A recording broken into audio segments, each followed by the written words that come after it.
श्रीराम जय राम जय जय राम. संत हे चालते बोलते देवच आहेत. व्यवहारात ज्याला चांगला वागता येत नाही त्याला नाही परमार्थ करता येणार. व्यवहारात झालेल्या गोष्टींचा मनावर परिणाम होऊ देणार नाही असा निश्चय करावा आणि सद्गुरू आज्ञाप्रमाणे मानून तो पूर्णत्वाला न्यावा. साधनावर जोर द्यावा. स्वतः कोण याची ओळख करून घ्यावी. भगवंता परते कोणी नाही हे कळले म्हणजे मी कोण हे कळते. आम्हीच आपलेपणाला विसरलो मग जगाला कुठले आपलेपण येईल. आपली ही मधली स्थिती मोठी वाईट असते. निर्गुण जरी समजले तरी सगुण सोडू नको. माझ्या मुखी राम आला या परते दुसरे भाग्य ते कोणते. हृदयात स्फूर्ती येऊनच आपण बोलतो. मग आमच्या मुखात राम आला तर तो हृदयात नाही असे कसे म्हणावे. भगवंताला पाहण्यात जो सुदाम्याला आनंद झाला तो सुदाम नगरी पाहण्यात नाही झाला. आम्ही सर्व करतो पण तुमची कृपा हवी असे म्हणतो. पण ज्यांनी नामाशिवाय राहू नको म्हणून सांगितलं त्यांनी कृपा असल्याशिवाय का सांगितलं. बाकीच्या गोष्टींचा विसर पडला की भगवंताची आठवण होते. तुम्ही मला उपनिषदातले सांगा म्हटले तर ते कसं सांगू. ज्याने जे केले तेच तो सांगणार. एक गुरु आज्ञा पालन याशिवाय दुसरे काहीच मी केले नाही तर मी दुसरे काय सांगणार. संताचा समागम करावा म्हणजे आपण मार्गाला लागलो. आपण साधूला व्यवहारात आणतो आणि नंतर तो आपल्याशी व्यवहाराने वागला म्हणजे त्याच्याजवळ समता नाही म्हणून उलट बोंबा मारतो. संत हे देहाचे रोग बरे करीत नसून त्या रोगाची भीती नाहीशी करतात. संत हे चालते बोलते देवच आहेत.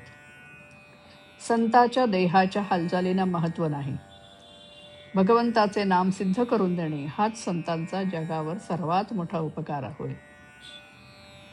संताचा कोणताही मार्ग हा वेदांच्या आणि शास्त्राच्या उलट असणे शक्यच नाही.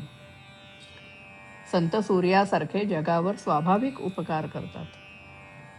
सूर्याचे तेज कमी होते आहे असे शास्त्रज्ञ म्हणतात पण संतांचे तेज मात्र वाढतेच आहे. श्रीमंत आईबापांच्या पोटी जन्माला आलेला मुलगा भीक मागताना पाहून आपल्याला त्याची कीव येते.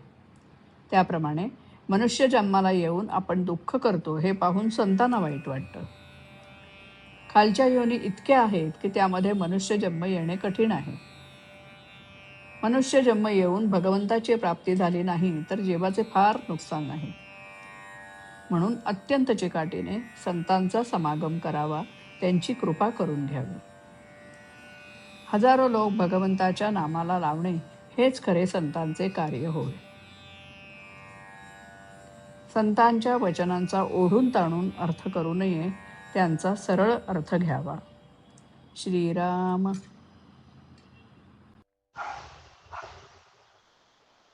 संत भगवंत चालते बोलते, संत भगवंत चालते बोलते. भय घालविती नाम वदविती, घास कैवल्याचे भरविती हाते, संत भगवंत चालते बोलते. संत समागम लाभ हा परम, अंतरीची ज्योत जगा उजळिते, संत भगवंत चालते बोलते.